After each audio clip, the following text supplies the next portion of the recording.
Salut les timbrés! Bienvenue sur la nouvelle vidéo du Rendez-vous des timbrés. Aujourd'hui, nous partons au début du XXIe siècle en Slovénie, petit pays d'Europe centrale assez méconnu. Je ne vous en dis pas plus. Bonne vidéo à tous. Information philatélique. Thème: l'Union européenne. Sous-thème: l'élargissement de l'UE. Pays de sortie: Slovénie. Date de sortie: 1er mai 2004, date d'entrée du pays dans l'UE. Date de retrait, 31 décembre 2007. Émission commune avec les 9 autres pays entrant dans l'UE à la même date. Designer, JP Advertising Limited. Nombre d'exemplaires, 250 000. Valeur faciale, 95 $ slovènes, soit 0,396 € en 2022. Taille du timbre, 40,32 sur 28,8 mm. Référence hiver-été lié, SI 431. Description du timbre. Un timbre se doit d'avoir un certain nombre d'informations nécessaires à son utilisation postale. La première, c'est le nom du pays émetteur, dans la langue du pays. L'Union postale universelle, UPU, impose qu'il soit écrit en alphabet latin.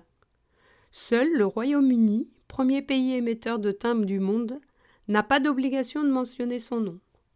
La seconde, c'est la valeur faciale du timbre, ou une mention qui fait comprendre la valeur faciale, par exemple lettre prioritaire. On trouve aussi d'autres mentions facultatives, celles-là. L'année d'émission du timbre, une référence à la poste du pays émetteur, les noms du concepteur ou de l'imprimeur du timbre. Regardons maintenant notre timbre de près. Slovenija, en haut à gauche du timbre, est la mention du pays émetteur, la Slovénie en langue slovène.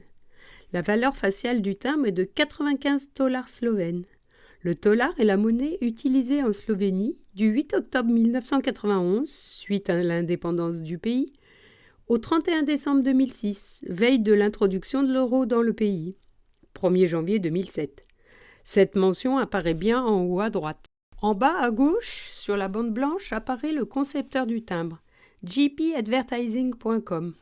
Des recherches me laissent à penser que jpadvertising.com est le site internet de JP Advertising Limited, une société maltaise de marketing qui a conçu 9 des 10 timbres de cette émission commune.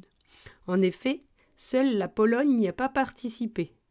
On peut voir la mention sur 5 autres timbres de la même émission.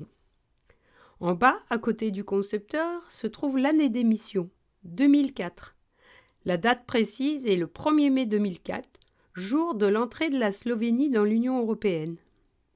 Dans le coin en bas à droite, juste au-dessus de la bande blanche, on peut voir le logo de la poste slovène.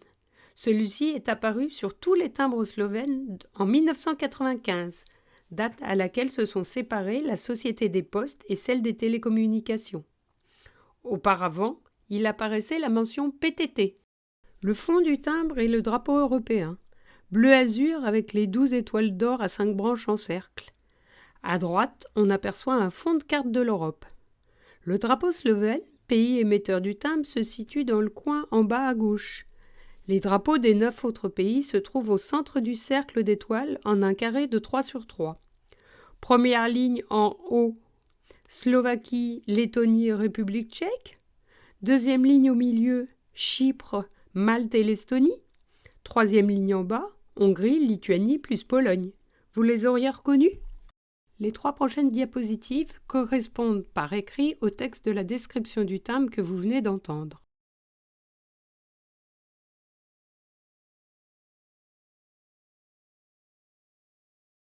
Le timbre slovène présente une variété.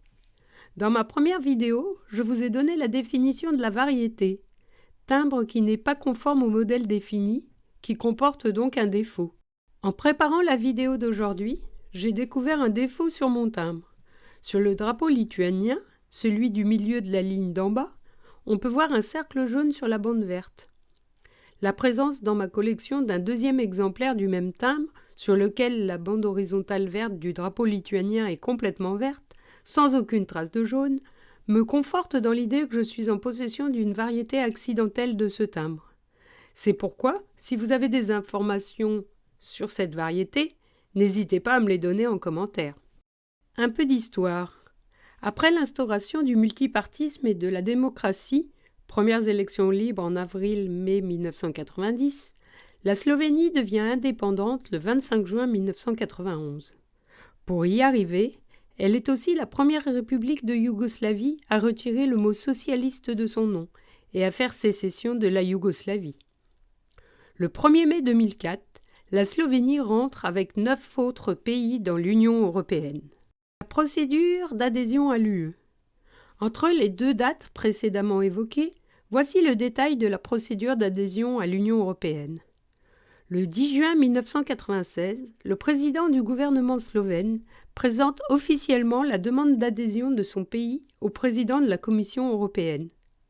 Le 15 juillet 1997, la Commission européenne approuve l'ouverture des négociations d'adhésion avec la Slovénie. Celle-ci débute le 30 mars 1998 et s'achève au Conseil européen des 12 et 13 décembre 2002 à Copenhague, au Danemark, ce qui en fait des négociations relativement courtes. Le 23 mars 2003 est organisé en Slovénie un référendum sur l'adhésion du pays à l'Union européenne.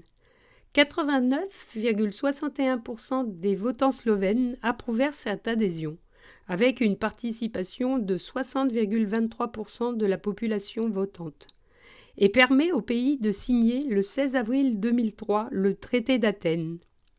Celui-ci officialise l'entrée au 1er mai 2004 de la Slovénie dans l'UE avec les 9 autres pays. C'est le 5e élargissement. L'UE passe donc de 15 à 25 pays et de 375 à 450 millions d'habitants. Au total, il aura fallu un peu moins de 8 ans à la Slovénie pour entrer dans l'UE. Cette nouvelle vidéo est désormais terminée. Merci de l'avoir regardée jusqu'au bout. Vous l'avez peut-être constaté, quand vous démarrez ma vidéo, vous pouvez soit la regarder, soit l'écouter, soit faire les deux. L'idée est que, où que vous soyez, vous puissiez. Si cette vidéo vous a plu, n'hésitez pas à vous abonner, si ce n'est pas déjà fait, à cliquer sur la cloche pour être notifié des prochaines vidéos, à cliquer sur le petit pouce vers le haut et à laisser un commentaire. À très vite pour un prochain épisode.